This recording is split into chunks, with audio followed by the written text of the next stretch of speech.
Okay, here's a video of a original 1950 22-inch ITO speedboat. I got the boat. It was a bare hull. I'll have the restoration or build video on YouTube here shortly. And anyway, all I had was a bare hull, nothing else. The woodwork was really nice. I just cleaned it all up. Of course, I painted it, added all the fittings.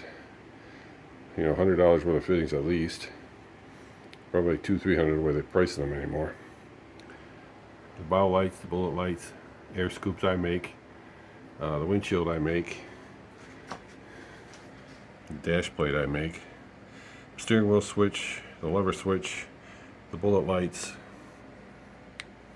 are all, and the switch on the rear deck and the step pads are all new old stock along with the cleats. This is a dummy, just to simulate a gas cap. I got the double hatches, open up. It was originally a twin motor hull, that's why I grabbed it. Anyway, I added a battery boxes. The lever controls just the lights. See, so that's on, pull it off, lights are off. Press the lever, well, lights are on.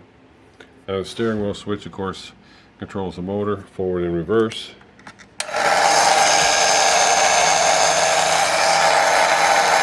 That's forward.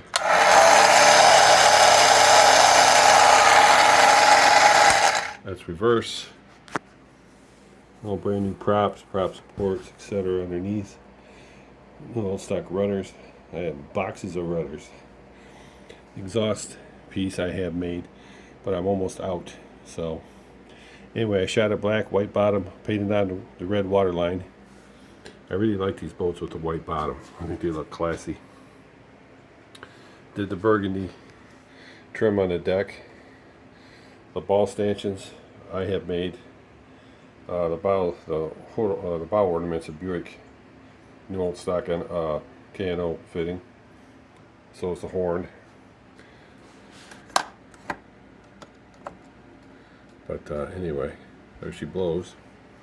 The seat comes out, batteries underneath the seat are for the light. It's a beautiful boat, really is. And anyway, I got it online here, of course, to sell. I'd love to keep it, but I gotta sell it. You can see the beautiful lines on this boat. Really, really pretty boat. I got another one I'm restoring. That'll go online soon. And that's mine, I'm gonna sell. And I have another one I'm restoring for a customer. Who has sent me quite a few boats to restore. Anyway, this is a beauty. There she blows. 22-inch ITO speedboat. These are pretty rare boats. Anyway, I got this as a bare hull, and I totally redid it. And somebody's going to get a really nice boat because I wish I could keep it. Anyway, thanks for all your kind comments on my boats. You can see all the other stuff here on YouTube or at rccraft.com or on eBay. Thanks again. Have a nice day.